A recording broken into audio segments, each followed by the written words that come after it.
Zaburisha. Niba byashobokaga tugakomeza guhimbaza. I wish we could continue to worship. Nibimfata muraza kumfasha gushima. If I want so, please help me. Ndabasuhuza mu izina rya Yesu. I greet you in the name of Jesus. Ndabasuhuza mu izina rya Yesu. I greet you in the name of Jesus. Turashima Imana umunsi wa gatanu turi kumwe. I thank the Lord for this third day that we're together. Icyumweru cya kabiri. From the second week, since starting the second week. Nukuri ndashima Imana kudushoboza. I thank the Lord for enabling us. Ndetse twese tuba tushoboye ndetse kuza mu nzu yayo. And all of us who he enabled to be in his Reka house. wikomera amashyi kuko Imana yagushoboje. Clap for yourself, for the Lord enabled you. Niwe watangiranye natwe. He began with us. Niwe utangaza iherezo mu ntangiriro. And he declares the end from the beginning. Kandi turizera ko tuzarangiza neza. And we believe that we will finish well. Niba tubyizeye tuvuga amina. If we believe it, let's say amen.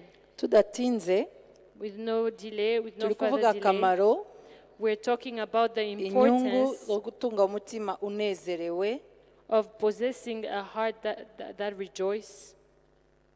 Numva kuwa mbere twavuze ngo umunezero wacu, On Monday, we talked about how our joy, umunezero w'umwami wacu, how joy in our Lord, niba tunezerewe uyu munsi, if we are rejoicing impamvu today, ya mbere ko twakiriye agakiza. the first reason is that we received salvation. Turashima Imana kuko ni benefit ikomeye cyane. We thank the Lord because it's a very great benefit. Nubwo ushobora kwibagirwa byose, Even if you forget everything else. ariko wibuke ko But remember hari that ahantu Uwiteka yatuvanye, there is a place the Lord twari took us dufunze from. mu maboko y'umwanzi, We were in chains of the ariko enemy, Uwiteka yatugiriye neza, but the Lord has been good to us. aguha wowe nanjye agakiza. And He gave you and I Niyo mpamvu salvation. turi hano. That is why we're Duhe here. Imana amashyi kuko turi hano ku Let's bw'agakiza. clap for the Lord because we're here because of salvation.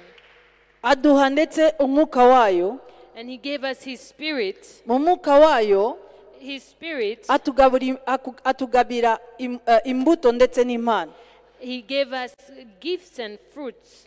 Muri izo mpano cyangwa se muri izo mbuto, And among those fruits, kuva dutangira septena, ever since we began the twagiye Septana, tuvuga indangagaciro itandukanye cyangwa se imbuto z'umwuka zitandukanye. we went through every single fruit. Ariko ku mwihariko, But in a special way, uyu mwaka twavuze umunezero. we talked about joy this year. Umunezero uva ku mwuka wera.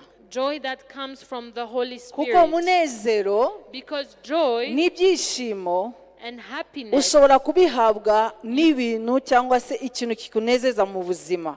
you can receive it through things that make you happy in life. Niyo mpamvu tuvuga impamvu yo kunezerwa. That is why we talk about a reason to Ariko uwo rejoice. munezero tuvuga But the joy we are talking ni uwo about, munezero urenze n'igihe ubonye ibintu n'igihe utabibonye.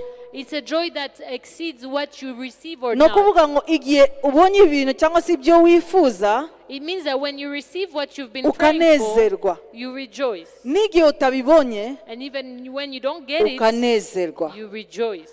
Reka mbabwire ikintu kimwe, Let me tell you one thing. muri iyi si, In this world, ku buzima busanzwe, in the normal life, uzumva umuntu avuga ngo you will hear a person tunezerwa iyo tubona ibintu byiza bitunezeza. telling you that we rejoice because we have reasons. Iyo that ubonye make ikintu us happy. kikunejeje, When you see something making you happy, urangije amashuri, ubonye urugo, ubonye umugabo, ubonye umufasha, ubonye diploma, ari byinshi bitunezeza. finishing your studies, getting married, having your degree, there are many things that make us happy. Ariko nubwo unezerewe, But even if you rejoice, ariko uwo munezero ushobora kuba temporary cyangwa se akanya gato. that joy may be temporary for a short time.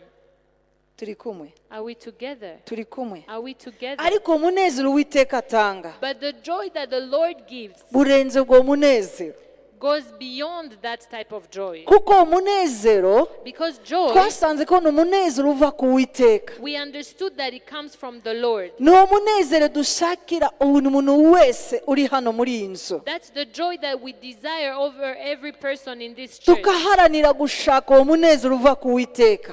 and we strive to find that joy of the Lord. ejo dutashe Yesterday when we went home, byari binaniye pe it was difficult for nari me. mvuye gusengera umusore umwe mu batineja I had just finished praying for a teenager. imana iramubohora twari kumwe na pastor Francis The Lord delivered him. I was with Pastor Francis. agomba kugenda Kinshasa kubayo nari mfite na certificate yiwe hano And he was supposed to go to Kinshasa. I had his certificate. kwa kundi usengera umuntu ukavuga ngo mbese ngo nguragije imana aho ugiye mbese kumusezera ariko mu masengesho. And when you give your farewell to someone but dedicating him to the Lord, habamo manifestation. and there was a demon Satana manifestation. aragaragara cyangwa se diamond. The demons, there was a manifestation of Bidufasha umwanya ariko turashima Imana kuko yavuye hari abohotse. demons. It took us a long time, but we thank the Lord that he left Ayo delivered. mashini agahagije. That hand clap is not enough.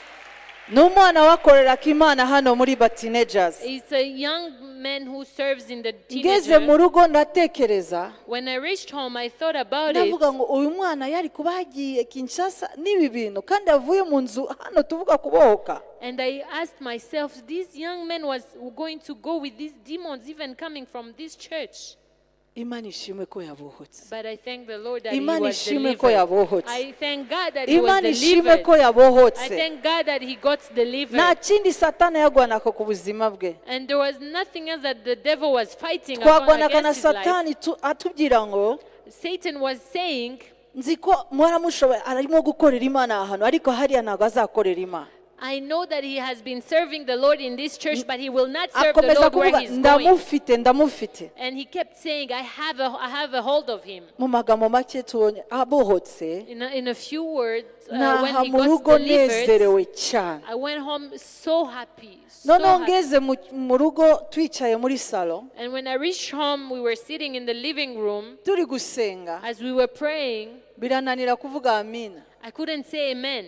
Ndasenga I prayed ndaseka and prayed. dadi yari ari mu cyumba cy'amasengesho Daddy was in the prayer room. na Pastor Bisha yaje kutureba asanga turacyari muri salon And dusenga Pastor Bishai came at home, but he found us praying. numvise umunezero udasanzwe. I felt an extraordinary joy.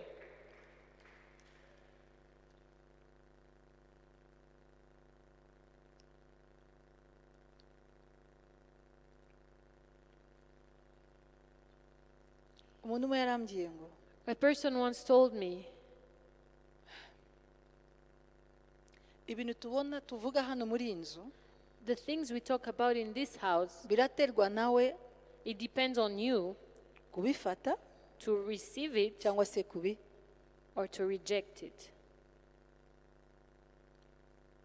Ndashima Imana kuko nageze ahantu ndi guseka I numva thank the Lord. I reached a point I was laughing. ndi kunezerwa mu mutima wanjye w'imbere. I felt so much joy deep within Si me. bwa mbere bimbayeho It was not the first time, ariko numvise mu mutima wanjye mfite ishaka cyangwa se umutwaro yo kugusengera wowe utarabigeramo. but I felt in my heart this zeal of making you reach that joy that you've not attained. Hari umunezero isi itanga There is a joy that the world gives, ariko hari umunezero uva ku Uwiteka. but there is a joy that comes from the Lord. Uyu munsi ndababwira ngo umunezero nk'intsinzi mu bitugerageza cyangwa se mu makuba yacu. Today I want to tell you that joy is a victory that Ari overcomes in nk'urufunguzo trials. It's the baririmbye key. hano victory ni intsinzi tubona in the midst y'amakuba tucamo. They sang it here that the joy is the victory that we declare in the trials we go through. Igihe wumvise nta munezero muri wowe Whenever you don't feel joy within you, uzibuke ko joy ni carburant. remember that joy is like fuel. Nibuka pastor Muhozi sinzi niba nibyo yabivugaga ariko uyu munsi nabisobanukiwe ukundi. I remember Pastor Muhozi talked about it, and today I understood it in another way. Ni gusenga numvise ko mu bigeragezo ducamo As I was praying, I understood that in the ari trials igihe we go tubura amavuta, there are times we lack tubura anointing, umunezero. we lack joy. Umuntu umaze gufusha A person who just lost cyangwa a se loved atakaje one akazi or lost a job, biragoye kumubwira ngo it's difficult to tell him, nezerwa. rejoice. Reka mbibutse ko Pawulo Let me remind you that Paul, yandika igitabo cy'Abafilipi, when he wrote the book of Philippians, yarari muri gereza. he was in prison. Abiga Bible mugene musome, yari muri gereza. Those who study the Bible, go read it. He was in Yandikira- prison and he was writing, Yandikira Abafilipi and he was writing to Philippians, ababwira ngo munezerwe iteka. telling them, rejoice always. Munezerwe iteka. Rejoice always. Nongere kandi kubabwira ngo munezerwe. And I repeat it, rejoice. Ariko ikindi cyiza yongeye, And another good thing he added, munezerwe mu mwami. he said, rejoice in the Lord. Hallelujah. Hallelujah. Hallelujah. Hallelujah. Mu byo ducamo, In what we go mu through, bigeragezo turimo, in the trials we face, ibyo bintu byose tuzabicamo ariko ntabwo bizaducamo. all those things, we go through them, but they don't go through us. Urakoze gukoma amashyi Thank kuko you for birashoboka clapping. ko wowe ntabwo urimo gucamo. Because you may not be going through it, Nubwo nca mu bigeragezo ko bimeze kose. even if you go in all types of trials. Hari indirimbo bavuga ngo There's a song that says, gendane nanjye walk with mu me. butayu na. There is no good thing in Bakomeza bavuga iki? wilderness. Yemerera mana Ninde urimo kuririmba ra? gendane nawe Ntabwo ndi kukubona. ubutayu nziza yaba Yesu ashimwe cyane. Ariko hari n'indirimbo ndashaka kubabwira ngo Uwiteka duha impamba I no mu want to tell you bigeragezo. that the Lord gives us a package even in our trials. Muri iyo mpamba, muri izo mpamba zose ndashaka kubwira ngo And among those packages, I want to tell you uwo munezero tuvuga, uwo munezero. that joy we are talking about is part of it. Tutangire dusome ijambo ry'Imana, Let's start by reading the Word uraza of God. kubyumva neza. You will understand well. Ya carburant mu modoka iyo ibuze, You know, when a car lacks fuel, iyo babuze amavuta, when it lacks fuel, mu nzira bagenda gushakisha aho bagenda gukora iki? Kuvoma. on the road, they look for a place to No mu get gihe that fuel. cy'ibibazo turimo gucamo, And even in time of trial, mu bitutsi, in insults, mu kugereranwa, mbese kurenganwa, in persecution, turaza kureba ubuzima bwa Pawulo we will look at the life of Paul, uko yagiye yandika ibitabo bye byose. as he went on writing all the Ni umuntu epistles. yasobanukiwe He understood agakiza ke his n'uburyo yo salvation kugendana n'Imana ye, and how to walk with his God, nuko agomba guhagarara yemye muri ibi bibazo. and how he must stand firm through those trials. Reka mbarangirize story. Let me finish the story. Ngeze mu rugo kwa kundi ndanezerwa ndangije, When I reached home and was filled with joy, umuntu umwe yarampamagara a person called me atangira kuvuga amagambo nukuri numvise ni nkaho yaragiye kumvanamo umunezero. and he started saying things that were going to snatch the joy out of me. Ambwira ibintu turimo gucamo bigoye cyane mu itorero ryacu i Goma. And he said so many things of the trials we're going through in the church in Goma. Arabivuga, aravuga, ibiki murimo gukora, aravuga we.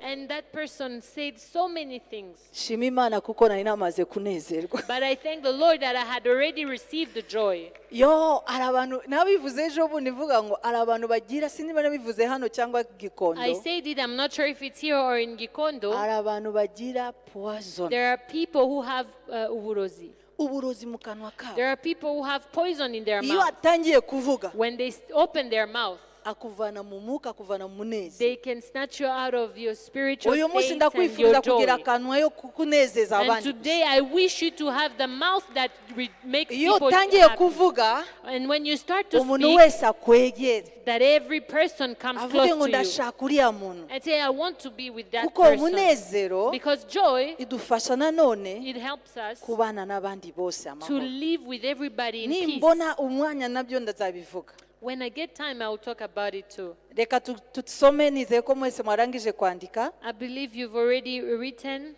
Yakobo igice cya mbere James chapter 1. murongo. Bene data, mwemere ko ari iby'ibyishimo rwose ni mu bwugwa gitumo n'ibibagerageza bitari bimwe. Consider it pure joy, my brothers and sisters, whenever you face trials of many kinds. Uko nabivuze nangira, As I said it from the beginning, muri isi joy, in this world, joy, umunezero joy uwo tuvuga uwo abantu bavuga that people talk about, si umunezero mu bibazo, it's not joy in trials. ni nomo. It's normal not to have Ariko joy. kuri twebwe But as for us, ukumva umuntu wafushije and you hear a person who's lost a loved one, cyangwa se umuntu watakaje ibintu bye byose, or a person who's lost everything, bakamubwira ngo akatangira kuririmba and they start singing, ya ndirimbo bavuga ngo mu makuba no mu misozi, nyura mu the song that misozi, says, I go through valleys and nyura mu mountains, mataba, aho hose niko ari he yawe arusha umutima ndasaba asaba Uwiteka oh, kugira ngo amfashe. Uwiteka Uwiteka nawe ntatinda kunyumva. shiramo akarongo aho, natinda kutumva, He does not delay to hear us. natinda kutumva, He does not delay to hear ntabwo us. azatinda kutumva, He will not delay to hear azahora us. ahari, He will always be there. azatubumbukira mu mababa ye, He will cover us in his feathers. he will protect me. Azanturinda. Niyo mpamvu yavuze ngo That is why he no mu says, bigeragezo kuko muri muri iyi si, even in trials, because you're in aravuga this ngo world, mukomere kuko nimba muri muri iyi si be strong, because in this muzanyura mu world, bibazo, you will go through trials. uzagira ibibazo You n'abantu, will have issues with uzagira people. ibitero by'umwanzi, You will have attacks of the ariko muri enemy. byose But through mumenye ko everything, naranesheje, know that I have ndi overcome. muzima, And I'm ndi alive. muzima, He is alive. mubona ibintu byose mucamo In everything you nk'ibintu go through, by'ibyishimo you need to rejoice kuko nanesheje. because I have overcome. Komera Imana amashyi, Clap yaranesheje. for the Lord. Ushobora kumfasha rimwe You can help me once ukambwira komera, and tell me be strong. ukambwira shobozwa n'Uwiteka, Say I can do everything through the Lord, ukansuzugura, and you despise me ukandeba nabi, and you look at me despitefully, ariko utazi ungwanirira. but you don't know who fights for Hari me. umuntu ukugwanirira, There's a person who fights hari for umuntu you. ukugwanirira, There's a person who fights for hari umuntu you. uhari hafi yawe. There's a person close to you. Uyu munsi ngiye kugira humura, Today I tell you, be humura, strong. Don't worry. no mu bigeragezo Even through ashobora trials, kuguha umunezero, He can give you joy. ashobora kuguha umunezero. He can give you Abantu joy. bagashakisha And people look bakavuga around ngo niki afite, and ask, what does he have? uzababwire ngo Tell them, Yesu yangiriye neza, Jesus has been good to me. Yesu yangiriye neza, Jesus has been good to me. nje kwamamaza Kristo, I come to proclaim ubana Christ. natwe mu makuba, He's with us through ubana trials. natwe mu bigeragezo, He's with us through ubana trials. natwe mu bitero byose He's by'umwanzi. with us through Nje attacks of kukubwira the ikintu enemy. kimwe, I have come to tell you wowe one thing. wacitse intege, You who is ufite disheartened, Imana, you have God. wanesheje, He has overcome. yitwa Imana ihoraho, He's the living mukunzi God. wawe And He's your ni defender. muzima, He's ni alive. muzima, He's alive. ni muzima, He's ni alive. muzima, He's ni alive. muzima, He's ni alive. muzima, He's ni alive. muzima. He's alive. Oh, Yesu ni muzima. Jesus is alive. Ayayayayaya, ni muzima. He is alive. Niyo mpamvu That is why umunezero wawe your joy bizaguha, will uzaguha give you uca muri ibi bintu. as you go through those Bibiliya trials. iravuga ngo niyo nca The Bible mu says, gikombe kitwa when I go through the valley of Baca, nzahindura I will turn it ahantu h'amasoko. into a place spring. Nubwo ushaka kumpetamisha, Even if you want to put me down ukabetamisha kumbuza akazi, and make me not get a job. niba urimo So, metamish. ukansikamiza And you suppress me, ariko utazi uwo ntunze, you don't know who I have. utazi uwo ntunze, You don't know who I niwe have. cyubahiro cyanjye. He's my glory. Nubwo Satani ashaka kunyambura icyubahiro, Even if Satan wants to remove that glory but from me. today nje kukubwira ikintu kimwe. But today I've come to tell nzanye you one n'uwiteka thing. imana yawe Lift up your God. nzanye n'uwiteka Oh, imana yawe I come with your God. yumvise gutaka He kwawe has heard your kandi cry. agiye kuguha kugenda And He's neza going to give you to walk well.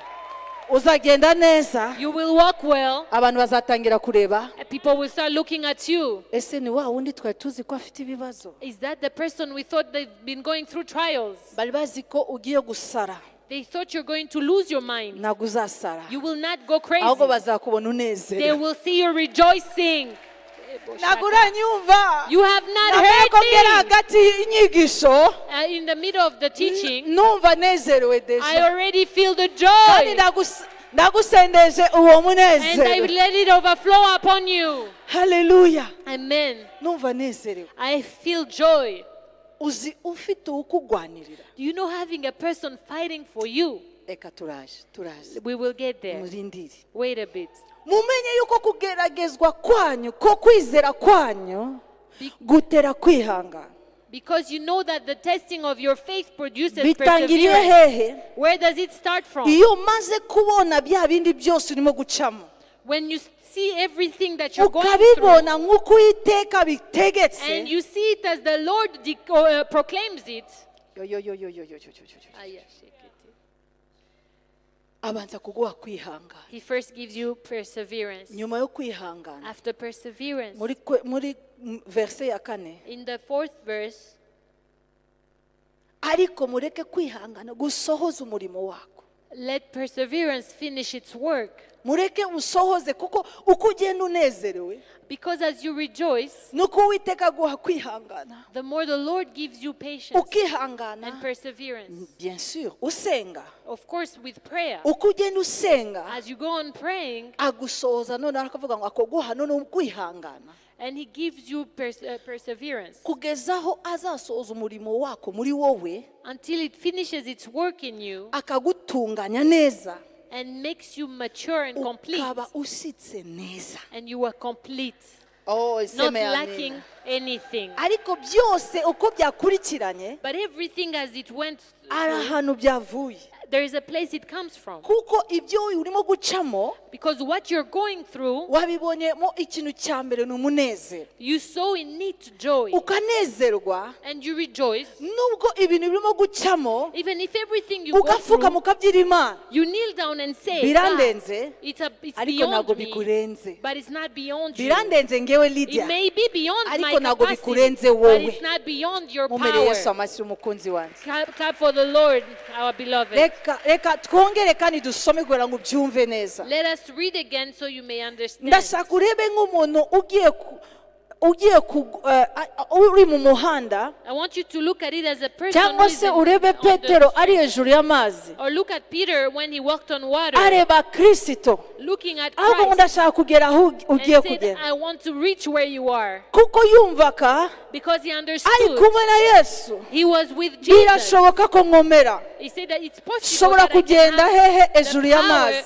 to walk on water. nanjye uyu munsi And I today, ndashaka umunezero w'uwiteka azaguha I want the joy that the Agiye Lord will give kuguha. you, He's about to give you, bizaguhe kugenda mu mazi gucya mu may bibazo give you to walk through the uvuge ngo ntabwo trials nzi ukuntu ndimo gucamo and ask yourself, I don't know But how I'm I'm going going with through God. it.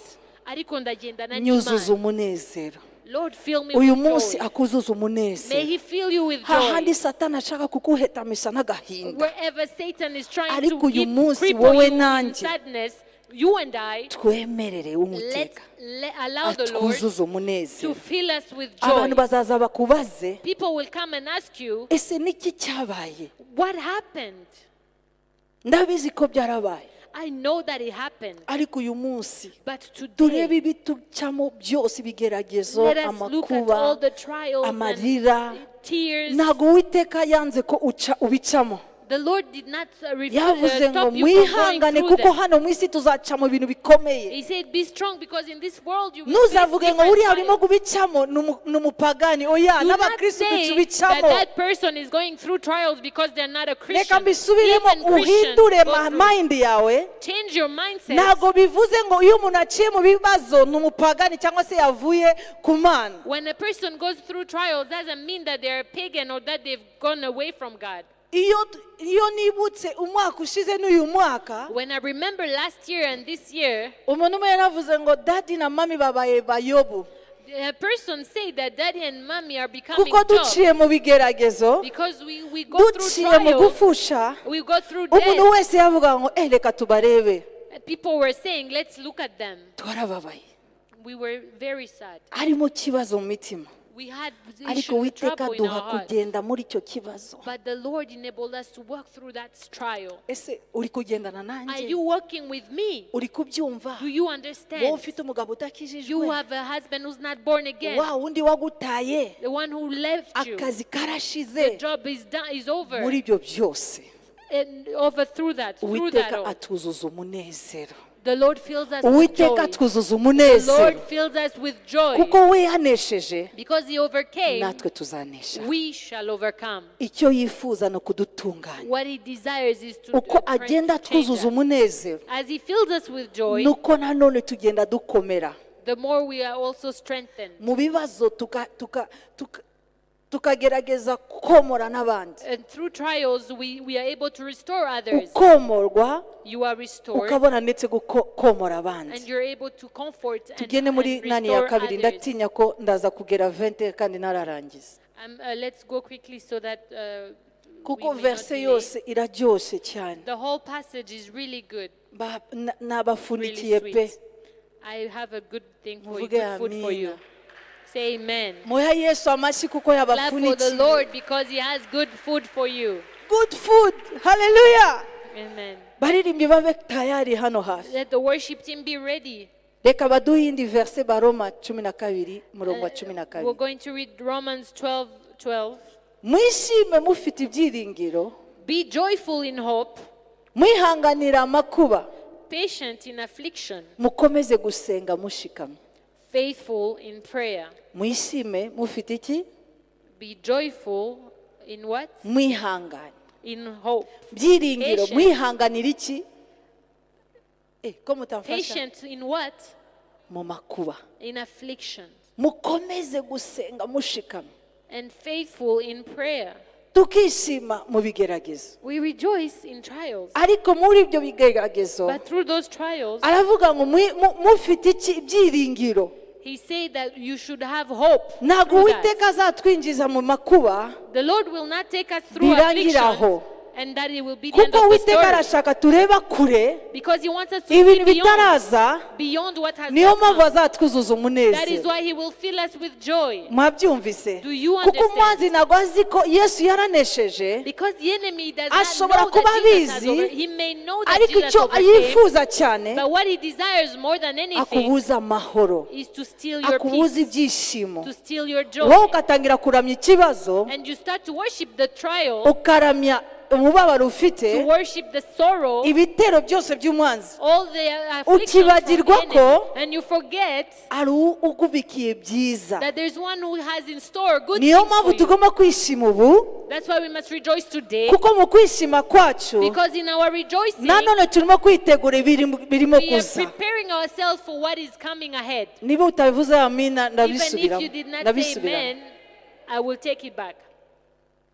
twishime dufite ibyiringiro Rejoice in hope, twihanganira amakuba patient in affliction. uko tugenda twiringira imana As we hope in the Lord, tutarabona ibifatika before we see what He has in store, uwiteka yantumye kukubwira ngo the Lord has sent me to tell you, Nezerwa. rejoice. nezerwa Rejoice. ko mu kunezerwa kwawe Because in ni rejoicing, urufunguzo there is the key. is the key Hari of your urufunguzo victory rw'intsinzi yawe. ni key ya victory Is yawe ni urufunguzo rw'intsinzi yawe. baduhe iyindi verse If they give, let them give us another passage. bashyiraho amanga cyane kandi ndabirata cyane nuzuye ihumure ndetse no mu makuba yacu yose musomeraho I have spoken to you with great frankness. I take great pride in you. I'm greatly encouraged in all our troubles. My joy knows no bounds. ndetse no mu makuba yacu yose ngira umunezero usesekaye Even through our troubles, I have joy that knows no bounds. ibaza umuntu wabuze akazi Imagine a jobless person akaza hano cyangwa se urwaye or who is sick akavuga ngo mushiremo indirimbo zima and says, put gospel songs. kuko witeka niwe unkiza indwara zose. Because the Lord is the one It's who my saves. healer. He's our healer. niwe mucunguzi wanjye. He's our redeemer. aravuga ngo ndetse mu makuba yose dufite And he says, in all our troubles, agira umunezero. he had joy. mumbase ni Ask gute me. umuntu abaye mu makuba akanezerwa? How does a person go through troubles and they still have ni ya joy? joy nshaka kubabwira. joy ari iki? yasobanukiwe ko agomba kunezerwa ndetse no mu makuba. It is because he has understood that even through trials he should have joy. kandi uwiteka yiteguye kuduha joy nubwo duca mu makuba, And the Lord is ready to give us joy despite kuko muri the iyo trials. makuba ntabwo ari rurangiza, kuko uwiteka dufitiye ibyiza. Because the trials are not the end of the road. atari There are more umunezero things in gusa, store. iyo umutima ariko kwasesekara ukaba umunezero wuzuye. And not just a joy, but a joy, a fullness of joy. imana idufashe tukomeze yindi verse. If you can read the other passage. nkivuga nti ikirenge cyanjye kiranyereye imbabazi za witeka zarandamiye. When I said, my foot is sleeping, your unfailing love, Lord, supported me. ubu ni davide. That is David. ibyo nibyo shidikanya And when anxiety was great within me, bimagaritse umutima, ibyo umpumuriza byishimisha ubugingo bwanjye. when anxiety was great within me, your consolation brought me joy. reka baduhe iyindi verse, numva amasaha yacu ari kugenda. Let's read the other passage. namwe muzahirwa ubwo bazabatuka Blessed are you when people insult you, bakabarenganya, persecute you, bakababeshera and falsely say all ibibi kinds of byinshi evil babankora. against you Imana because idufashe. of me.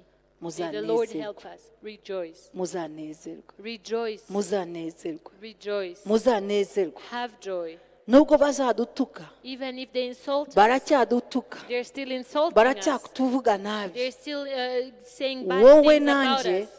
You and I, benshi barimo kwibaza many are wondering, ni biki barimo gukora bariya. what are they doing? ariko baravuze ngo they nubwo say, dutukwa, nubwo turenganwa, Even if ariko we are persecuted, tugomba kunezerwa. but we must rejoice. muzishime cyane. Rejoice kubera iki and be twishima? glad. Why do we rejoice? kuko ingororano, Because your kuko reward, ingororano, because great is your reward, ingororano zanyu ari nyinshi mu ijuru, because great is your reward in kuko heaven. ariko barenganije abahanuzi ba mbere. For in the same way they persecuted the prophets who were before you. baduhe ijambo muri acte, They can give us the passage in Acts. turebe Paulo na Silas ukuntu baciye muri ibyo bibazo, We will see how Paul and Silas went through those buzuye trials. bakorera Imana ahantu bari bari. They served the Lord where they were. acte 16 tuhere ku murongo wa 20. From verse 20, dushobora gusoma uyu wahabonye, turebe ukuntu Paulo mu bibazo ukuntu yahagaze. we will see how Paul stood through those trials. babashira abacamanza bati, aba bayuda bahagarika imitima cyane yabo mu mudugudu wacu. They brought them before the magistrate and said, these men are Jews and are throwing our city into an uproar. kandi bigisha imigenzo tuzira kwemera cyangwa kuyikora kuko turabaroma.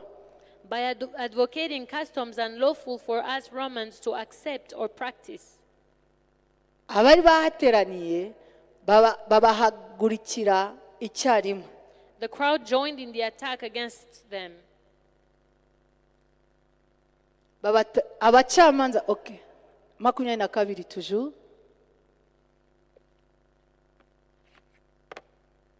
abacamanza babatanyaguriza imyenda, And the magistrates ordered them to be stripped and bategeka ko babakubita inkoni. beaten with rods. abo bantu Paulo na Silas bagiye kuvuga ubutumwa.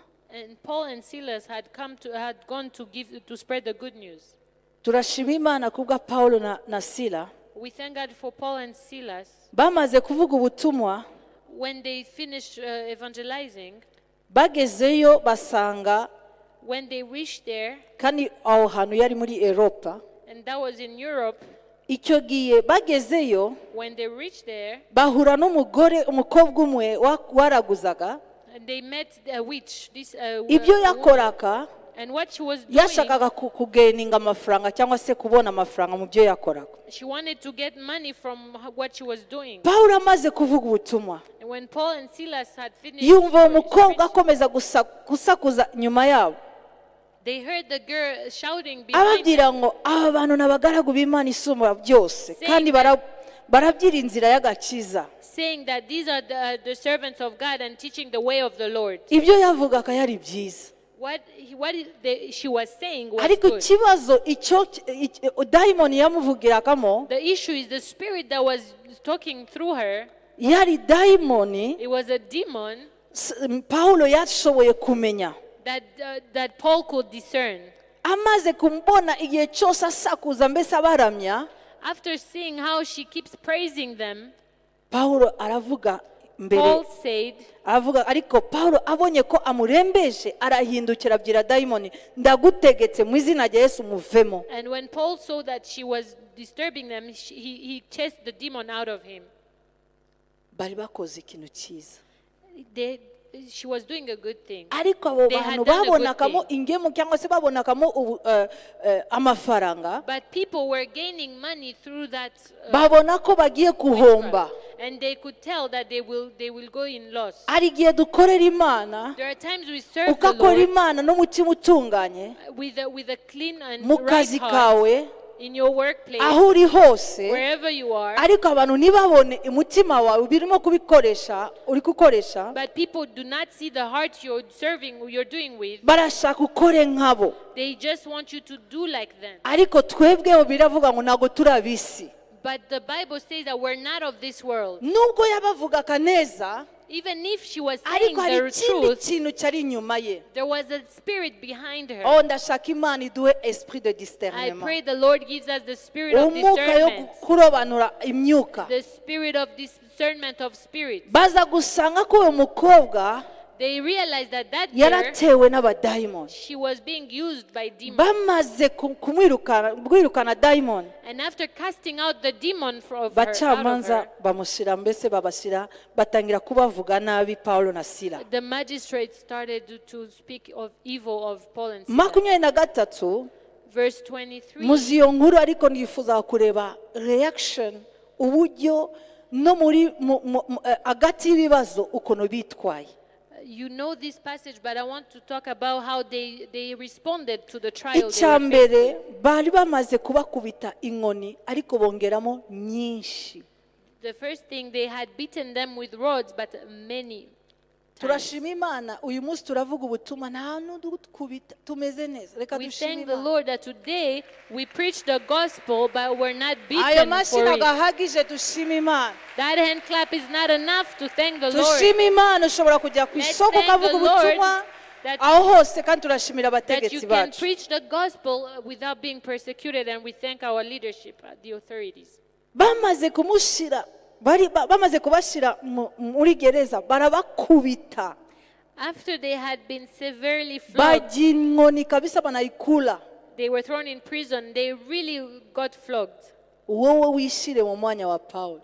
Put yourself in the place of Paul Bamaze kugukubita after being flogged and cyangwa se beaten bamaze kugutuka. or being insulted. Bamaze ku Yesu we. Uri mu kazi ukumva amajwi y'abantu bakuvuga nabi gusa. And when you're at work, you hear people gossiping evil about you. Reaction yawe ni iyihe?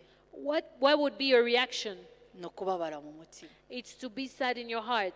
Ariko mwumve ukuntu abo bagaragu b'Imana bari But bameze. listen to the response of these servants of God. Babashyira mu nzu y'imbohe bategeka umurinzi kubarinda cyane. They were thrown into prison, and the jailer was commanded to guard them carefully. N'abategetswe atyo abajugunya mu nzu yo hagati. And when he received these orders, he put them in the inner cell. Bamaze kubakubita baravuga ngo babakomeza mu maguru yabo akomeza amaguru yabo mu mbago. And fastened their feet in the stocks. ariko 25 ndayikunda we But I love the next verse. ndashaka utega amatwi I aka want kanya you to hear well.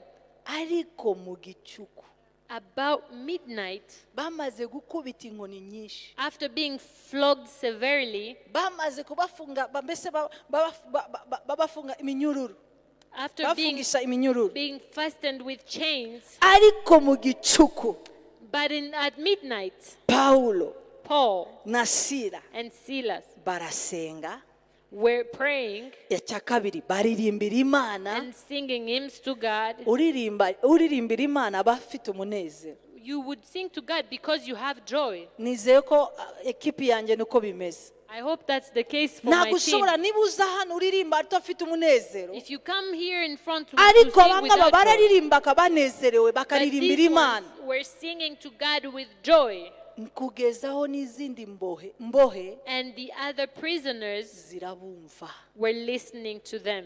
bari kuvuga ziriya mbohe zari iruhande rwabo cyangwa se abafungwa bari hafi yabo And those prisoners who were with them in that prison, bari kubabwira ngo murasaze they could tell them, you're crazy. ni gute mushobora kunezerwa How can you rejoice? twumvaga babakubita We just heard them flogging you, twumva babavuga nabi talking so bad about you, kandi babashyize hahandi hagati and they just put you in the middle. Imana ishime ko babashyize hagati God be kugira praised ngo for naho putting you in hose the middle, hose muri prison so that throughout the babone whole imbaraga prison, z'Imana they may hear the power of the niba work turi of kumwe God. tuvuge amina If we're together, let's say sinzi amen. agati aho ugeze I don't know how in the mu middle or gicuku in mu inner gicuku ni self. ukuvuga ngo bari bamaze all day And at midnight, it means that they had spent the whole day. sinzi ikibazo cyawe aho cyatangiriye I don't know where your issue or your problem ariko mu started. agati mu ijoro But the Bible says that ndashaka at kubwira midnight, agati y'ikibazo aho I kigeze want to say that in the middle of your problem, senga kandi uririmbe pray and sing. senga kandi uririmbe Pray and sing. senga kandi uririmbe Pray and sing. senga kandi uririmbe Pray and sing. hari ahantu uwiteka agiye kukuvanamo There is a place the Lord wants to take you kuko from, umunezero wabo because their joy byababereye ki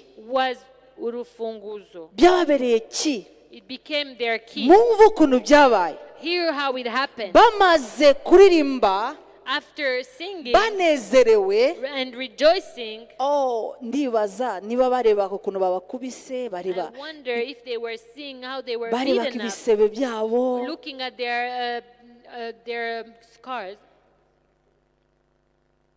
their wounds. ariko mu gicuku ndashaka ushiremo akarongo ariko mu gicuku But at midnight, I want you to ntabwo underline. bavuze ngo baririmbaga barimo kubakubita I didn't say that they were singing while being ariko bari beaten up, agati kwa kundi bari kugendana n'icyo kibazo but in the middle of this issue, the middle of the problem. nongeye kandi kubwira sinzi aho ugeze I want to remind you again, I don't know how far you've reached, ariko uririmbe usenge but sing and pray. uwo mwanya abaho igishyitsi cyinshi At that moment, there was a trembling. imfaturo z'inzu ziranyeganyega There was a violent earthquake, and the foundation of the kunezerwa prison were shaking. kwawe Your joy kuzanyeganyeza ibintu byinshi will make many things shake. kuko navuze ngo ni umuti Because I say that it's the key. uwiteka agiye gufungura ibintu byanze gufunguka The Lord is about to open things kubera that have refused umunezero to open ufite because of the no mu joy makuba that you urimo have. gucamo Even in the trials you go through, uwiteka agiye agati aho ugeze in the middle where you've ushobora reached, kuba ntazi aho ugeze I may not know how far your ariko problem has agati aho reached. agati aho But in the agati aho middle, right in agati the aho middle, right in the uko middle, uzakomeza gusenga as you keep on agati praying, aho hari igisubizo right cyawe in the middle there is your bibiliya iravuga answer. ngo inyegamo y'inzu ziranyeganyega imfatiro z'inzu ziranyeganyega The Bible says that the foundation of inzugi the zose prison were shaken, ziherako zirakinguka and all the prison's doors flew open, iminyururu ya bose iradohoka and everyone's chains came loose. iradohoka It came loose. ari imbaraga mu gushima There is power in ari thanksgiving. imbaraga zo guhimbaza imana There is power in praising the ari Lord. imbaraga yo kunezerwa mu mwami There wawe is power in rejoicing in the uko Lord. ugenda ushima imana unezerewe As you go on pleasing and hagati rejoicing in the y'ibibazo Lord, In the middle of your hari ibintu trials, uzagenda ufungura, there are keys that hari you ibintu open. ugenda There ufungura. are things that you ni open bande up. bashaka gufungura hamwe nanjye? Who wants to open with ni me? bande bashaka gufungura hamwe Who nanjye? wants to open with reka me? dufungure hahandi satani Let us yafunze, open wherever Satan kuko closed. ndakubwiye ngo umunezero wawe Because I tell you that uko your uzagenda joy, unezerwa as you will rejoice, naho uzagenda ufungura. you will go on opening. niba turi kumwe tuvuge If we're amina, together, let's say niba turi amen. kumwe tuvuge If we're amina. together, let's say amen. humura, Don't worry. uwiteka azahugeze. The Lord knows how far you've yantumye reached. kubwira ikintu kimwe And He has gusa, sent me to tell you aho ugeze that place where you reach, nezerwa, rejoice, ishime, be happy. kuko aho ugeze Because where you have reached, azagutegekera umunezero, He will declare His kandi uwo joy. munezero And that joy azarema mu mutima that wawe He will bring in your heart, buzagenda bunyeganyeza ibintu byanze He will shake away everything that has been there byanze kunyeganyeza. and has refused to move. niba turi kumwe tuvuge If we're amina. together, let's say amen. uyu munsi ndashaka kuba nka Pawulo na Sila, Today I want to be like Paul and Silas. ndashaka kunezerwa I want to nubwo rejoice mbona igisubizo itaraza, even if I don't see the answer. kuko Uwiteka yavuze ngo Because the Lord says, twishime no mu bigeragezo byacu. let us rejoice through trials. ako kanya iminyururu ya bose atari bo bonyine, And at that moment, all the chains came loose. Not just Umunezero that, but wawe every prisoner. kuko ni iki Your joy, because it's izafungura the ndetse key, n'umuryango wose. it will even open up all akira your mu whole izina rya family. Yesu wowe, Receive in the name of Jesus. kuko azarokora benshi mu biganza byawe, Because He will deliver many out of your uko hands. uzanezerwa mu mwami wawe. As you will rejoice in your Lord. Bibiliya avuga ngo baririmbye barasenga, The Lord said that they sang and prayed. iminyururu itangira kugwa mbere And the chains y'abafungwa went bose. All the prisoners' chains Iradohoka. went loose. It became uwo loose. murinzi arakanguka, seke yararyamye, And the jailer woke up, and it means he was sleeping. nawe wabafunze arasinzira, And even you, the one who's keeping you in chains, is ariko asleep. akangurwa n'iki? But he was woken up n'igitangaza cy'Imana. by the miracle of God. Uwiteka Imana yanjye May my God, uko azagenda afungura, as He goes on opening, n'aba bandi babonaga ko bidashoboka even those who could see that it's batangire impossible, kubona igitangaza they will cy'Imana, start to see the miracle of babone ko God. uwo usenga They will see that you pray, aruta uri mu isi. that the one you pray is Niba greater than the wakiriye one in the ubuhanuzi vuga world. amina. If you receive that kuko prophecy, umunezero amen. wawe, Because your joy, murebe iyo umuntu bamugiriye nabi, you see, when they hurt or they do evil to someone, iyo anezerewe when they're happy, bitera abandi ishari bara ishari cyangwa se guhungabana. it causes those around to be jealous. umuntu akakugirira nabi uyu munsi, They do evil to you today, akabona uranezerewe, and they see you happy. akazana akakwandikira ibintu bibi, They write bad things about you, ariko agasanga uri gushima and Imana, they still find you thanking the agusanga Lord. nawe urimo kubyiriza ra, And they even find you preaching. akabona aravuga uriya ari kumfasha ariko ntago mukunda, And they say, that person is blessing me, but I don't like them. ariko uyu munsi nje kubwira ikintu kimwe, But today I have come to tell you uko one thing. uzanezerwa As you rejoice, nuko Uwiteka azagenda afungura ibintu. the more the Lord will open up doors for you. Ntabwo byakiriye neza. You did not receive it well. Sinzi niba bivuge muri ruriya rurimi, I don't know what language I should say it. kuko Uwiteka Imana yawe Because the Lord your God, ibyo yakoreye Pawulo na Sila what He did for Paul and Silas, ashobora kubikora nanone, He's able to do it again. kuko Uwiteka yafunguye Because when the Lord opens, nta muntu ufunga, no one can close. iyo Uwiteka afunze And when the Lord closes, nta muntu ufunga, no one can open. nta muntu ufungura. No one can open. Reka mbisubiremo, Let me repeat Uwiteka this. yateguye gufungura The Lord is ready to kubera open. umunezero azaba yujuje mu mutima Because wawe. of the joy you will feel in your Uzabona heart, ko umunezero wawe you will see that your joy, uzasanga yafunguye, you will find that He has opened here, ahandi He has yafunguye. opened another place. Ntabwo urimo kunyumva. You're not hearing me. Elisha urashaka mvuge? You want me to speak, to say? Mvuge? You want me to say it? Iminsi sinavugaga Elisha. These days I was talking about Elisha. muvuge amina ariko Say na amen. mbere ko mvuga muvuge Even amina before I say it, say amen. nubwo mwabona akaririmba hano aseka Even if you saw him laughing and dancing here, imana yamugiriye neza imuha mufasha God, imuha fiance God blessed him and gave him a fiancé. mwarabyumvise mwarabyumvise You heard it. ariko impamvu ndashaka gushima imana uyu munsi But the reason I want to thank the Lord today, ayiwe ngwino hano ngwino hano come here, come here. ntugire ishari niba Do mvuga not nguyu be jealous. ejo bundi yarampamagaye A few days ago, he called me arambwira mama sengera ngiye gukora interview and he said, Mom, pray for me. I'm going to do an interview. interview ntiyatsinda muri interview And he did not pass that interview. arampamagara He called me anyandikira anyereka uwundi muntu and he showed me another, he wrote to me showing mbese me bahaye ako kazi the other person who got the job. ndamubwira ngo And I told him, ushobora gusubira ibyo navuze can you repeat what I said? subiramo Repeat it. mu ijuru ari imana I say that there is God in heaven kuko ari gutegura ubukwe because he's preparing his marriage. nari mfite umutwaro cyane benshi bari hano had a n'akazi mufite burden. muhumure And many of you who do not ndavuga have ngo a job muhumure here, do not be uwiteka atangiye disheartened. kubikora kandi azabikora The Lord birenze is starting to do it and he will do above and kuko beyond. dusenga imana hano Because we pray God here, yavuze ngo azaturemera impamvu yo he kunezerwa said he will create reasons to rejoice. bimubwira And when I told him that, umutima wanjye in my heart, numvise mbabaye I felt so sad. ndavuga muti iwe yarambwiraga ngo mami imana impaye ako kazi And he was telling me, if God gives me this job, mbega we twasenze oh my goodness, we have prayed. biranga It didn't go ni kwa through. kundi nababwiye And kare it's what I told you. uwiteka akaguha kunezerwa The Lord gives you to rejoice ndetse mu bibazo even through trials. yazaga hano akanezerwa He would come here and rejoice. uyu munsi yanyandikiye kandi And today he wrote to me again. munyinginge kugira ngo mbivuge You need to plead me to tell you. Please, mommy.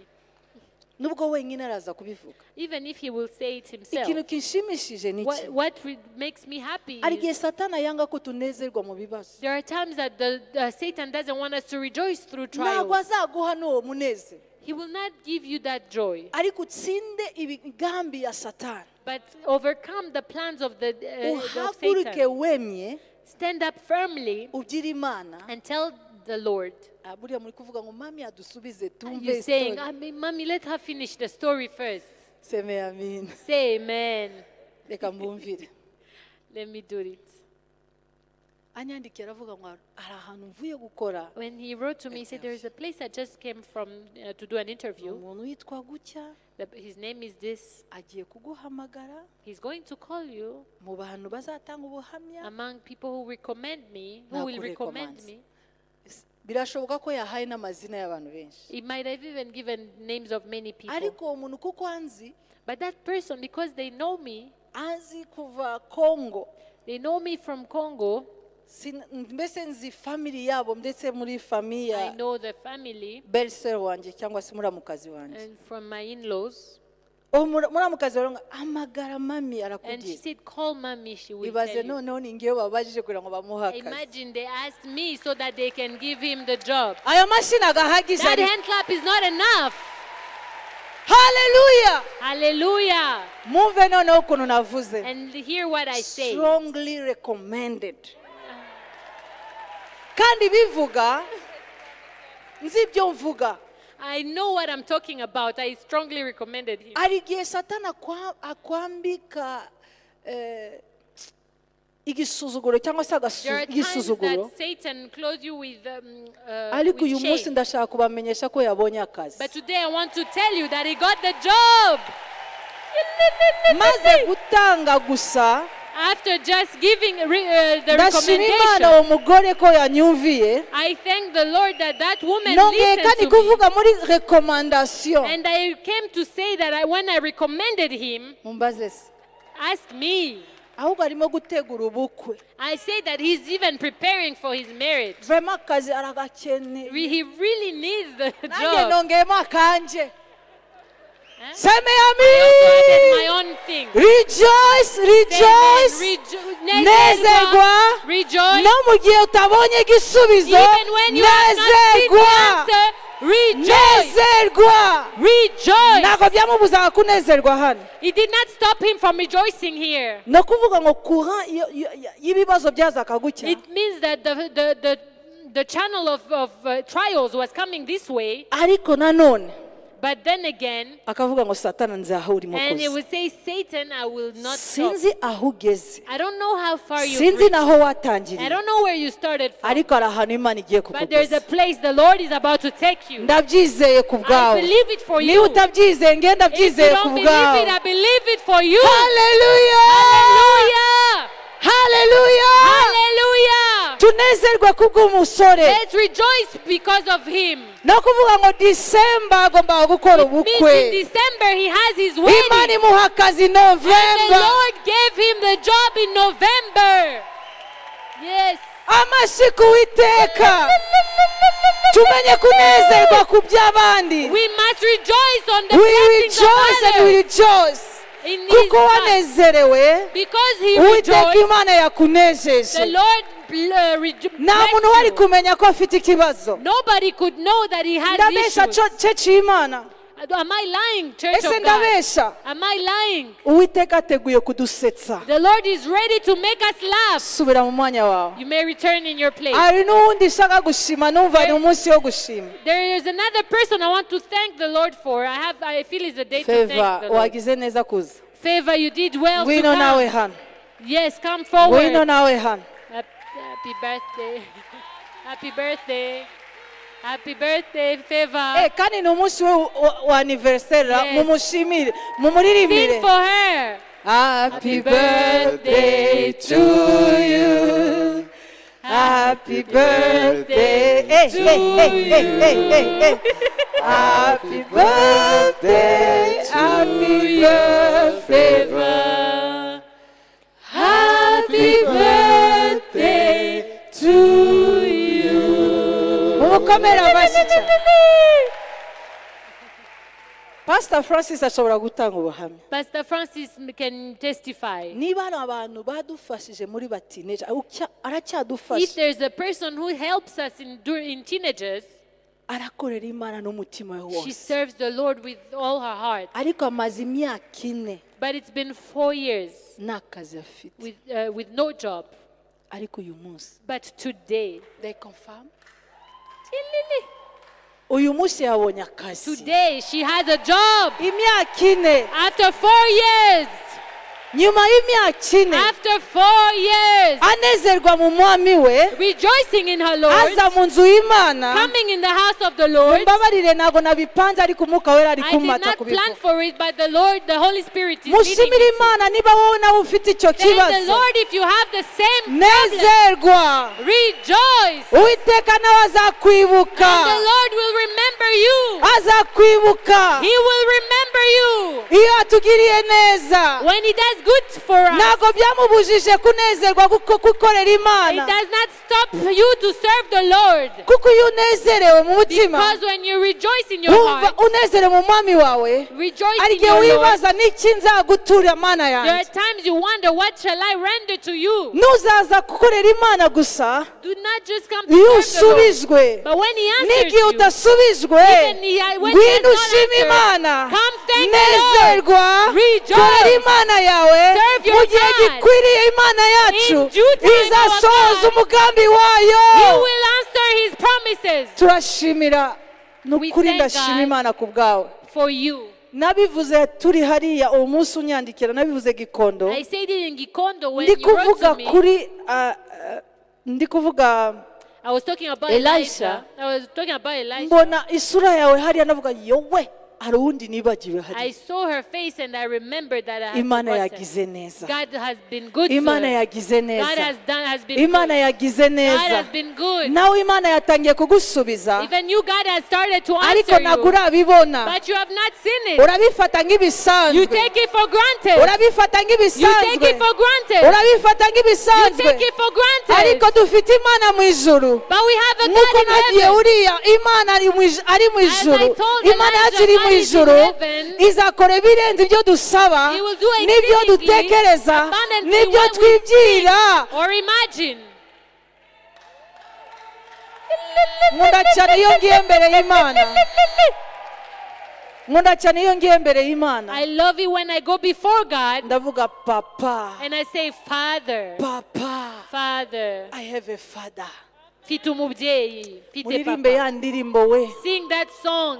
numva nayo ifite amaverse birananiye no kuvuga yose I can't read it all. I have no strength. ariko nje kukubwira ikintu kimwe But I have come to tell umanzi you, yarakwambuye umunezero ngwino hano ngo tugusengere come forward, we pray umanzi for you. yarakwambuye umunezero The Lord ntuyaze nawe stole your ngwino joy from you. n'ababonye akazi bari hano ntazi Even those amakuru who got ngwino jobs ngwino that I ushima don't Imana know, ngwino come n'ababonye forward. promotion Those who muze got hano promotions, come forward. ayayayayaya mushima Imana mushima Imana Come thank the bafukame Lord. dushima Kneel tuvuga down and we thank the n'abonye Lord. promotion bari You got hano a promotion. babonye promotion Those batwandikiye who got a promotion and wrote to us, babonye promotion you got a ari promotion ahantu babakubiye kabiri kose and they doubled you. murebe igitangaza cy'Imana Look ikora at the miracle of God. ariko ntabwo byabujije gusa gushima It Imana never stopped them to thank the Lord.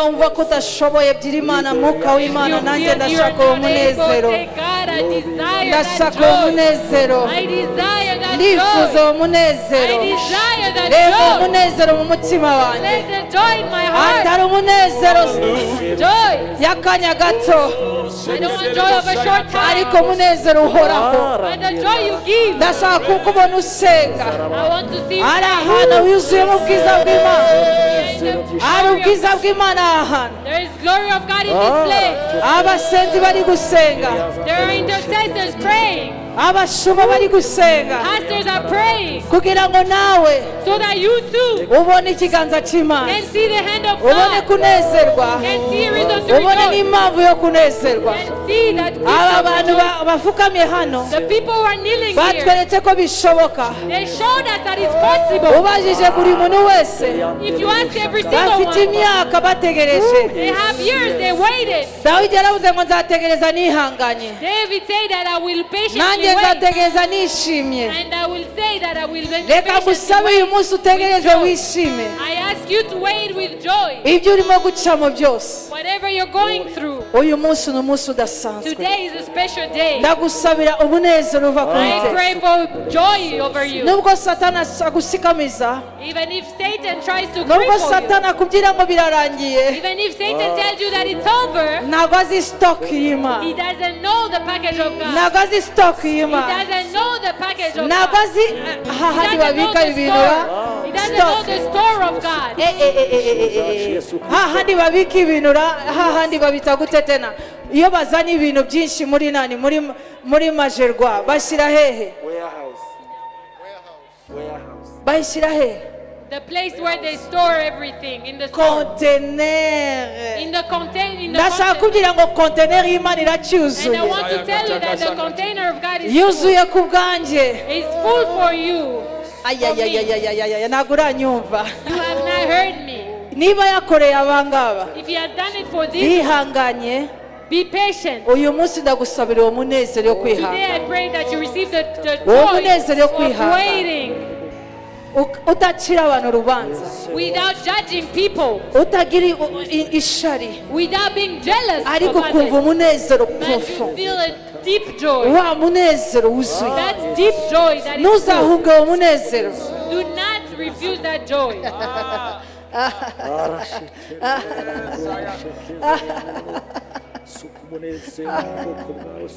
sinzi indirimbo mushyiramo kugira ngo I don't know turangize the song you're going to sing.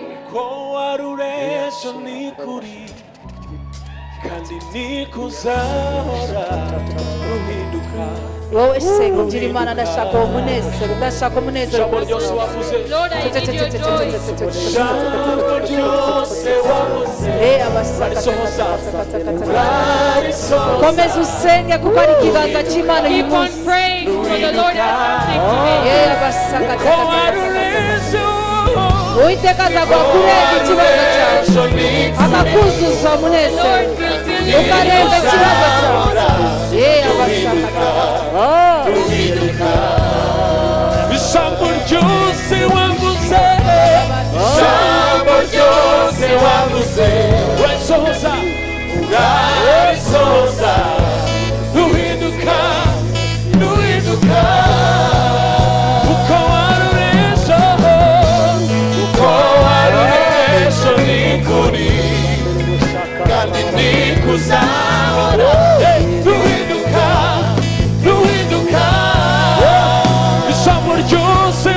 wavuze ijambo ryose wavuze urarisohoza urarisohoza duhinduka duhinduka ijambo ryose ijambo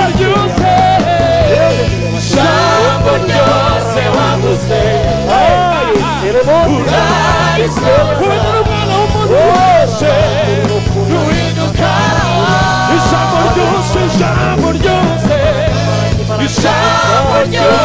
wavuze urarisohoza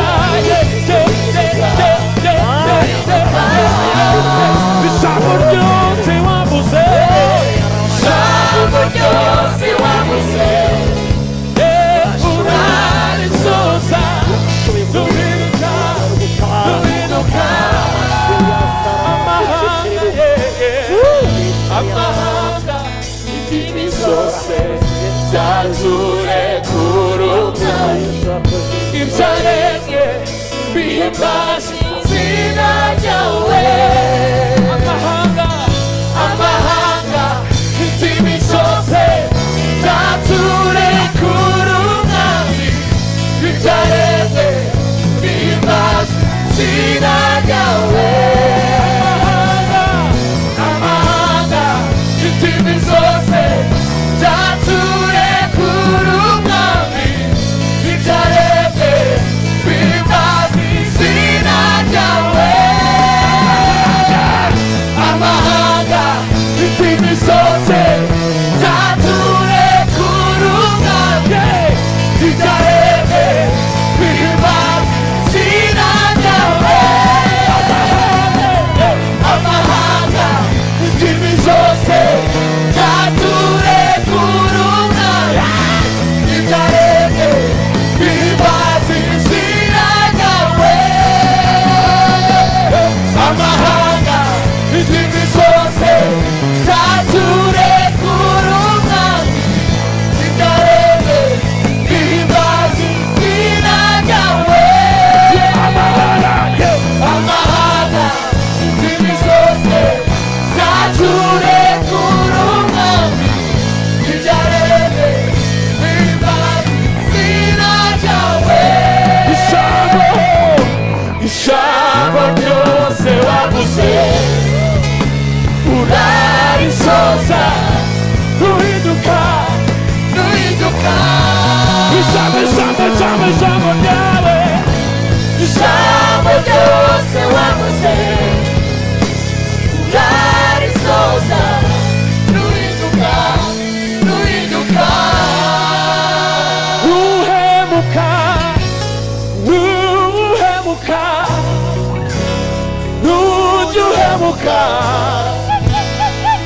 nuhemuka urizerwa ijambo wavuze urarisohoza nuhemuka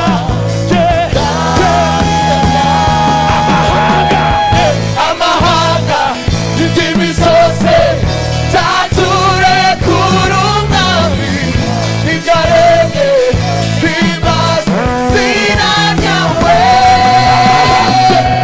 amahanga indimi zose zature kuri umwami ibyaremwe bihimbaza izina ryawe amahanga indimi zose zature kuri umwami ibyaremwe bihimbaza izina ryawe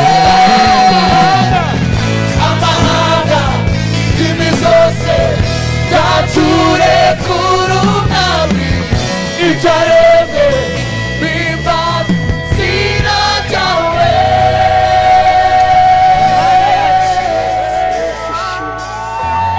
mana nukuri turanezerewe Lord, we rejoice. mana nukuri turanezerewe Holy, we rejoice. turanezerewe muri We wowe rejoice in you. turanezerewe muri wowe We rejoice turanezerewe in muri you. wowe We rejoice in akira you. indirimbo zacu ayayaya akira indirimbo zacu mwami ikubera igitambo kizima kiguhumurira neza iguhumurire neza urakoze komora imitima y'abana bawe Thank you for restoring the hearts of urakoze your kunyomora children. urakoze kunyomora Thank you for restoring them. urakoze kubembura Thank you for urakoze restoring them. guhembura ubwoko bwawe Thank you for restoring tugwa your people. amashyi mundu We give you praise. yesu agicyubahiro agicyubahiro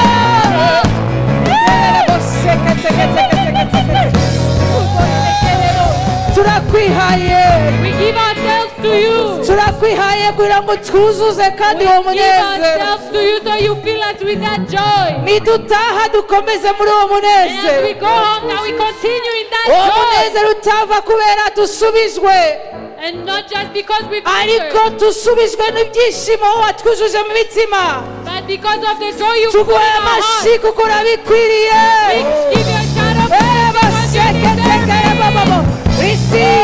receive our praise akira amashyi akira impundu zacu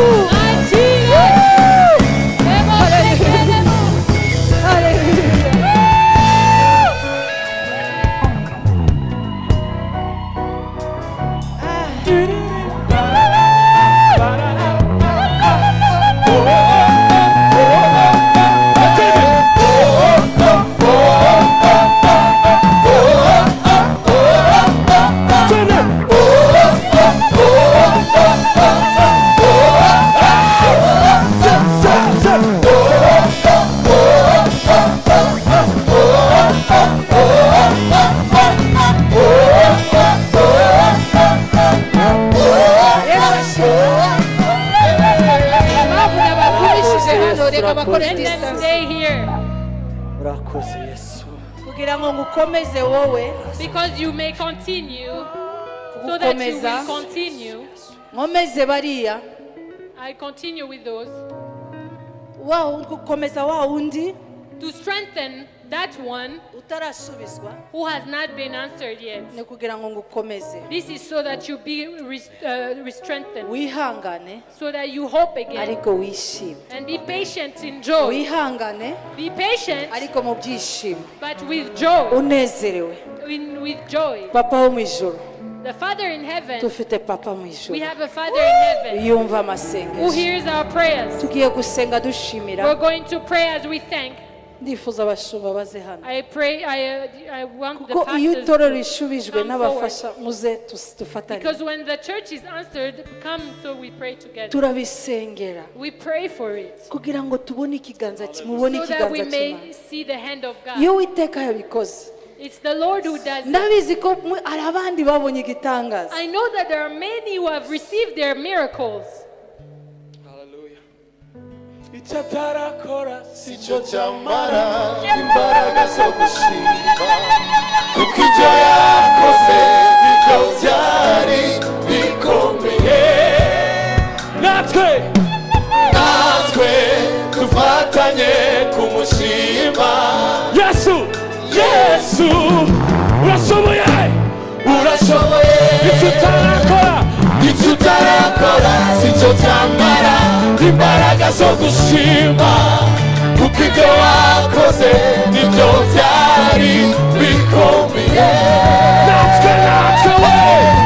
natwe dufatanye kumushima yesu urashoboye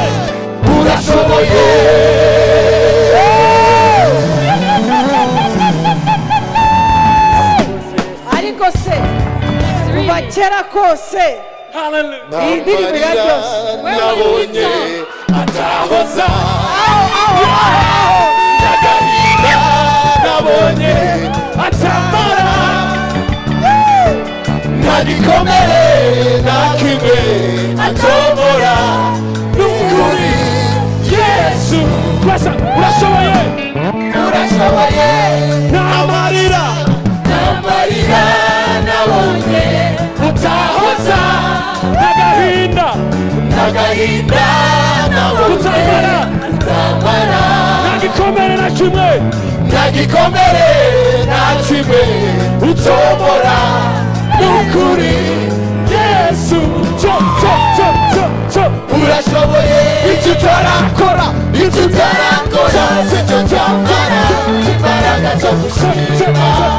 kuko ibyo wakoze ibyo byari bikomeye natwe dufatanye kumushima Yesu urashoboye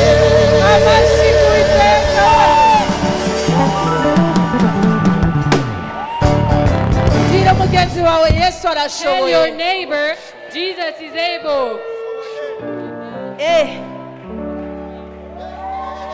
Ahubwo tugiye gukora feri.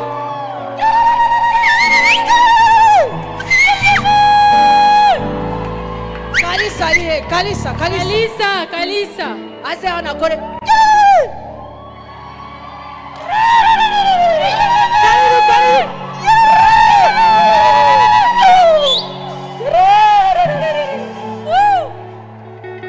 Reka nkongerere ikintu.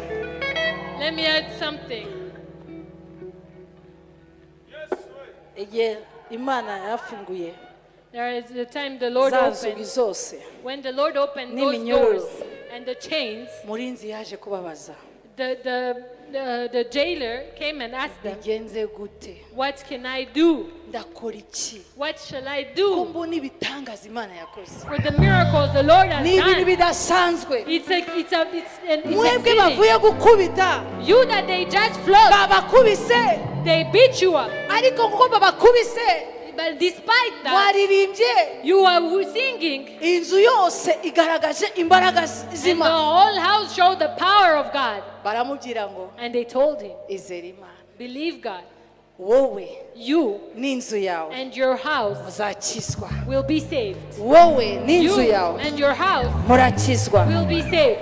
Wowe n'inzu You yawe and your house murakizwa. will be saved. Kubera umunezero uzaba ugaragaje Because of the joy that you will muri show ibi bihe urimo gucamo, in these trials you're going through. hari abandi bagiye gukizwa, There are others who are going to be bagiye saved kubohoka, and be delivered, atari kubohoka mu minyururu gusa, not delivered of chains only, bazabohoka mu mwuka, but even in the spirit babohoke mu bugingo bwabo, and in their soul, ndetse babohoke gute mu bifatika. and even in the Ndabyatura mu izina rya Yesu Kristo w'i I Nazareti. declare it in the Ndabyatura mu name of izina rya Yesu Jesus Kristo w'i Christ of Nazareti. Nazareth.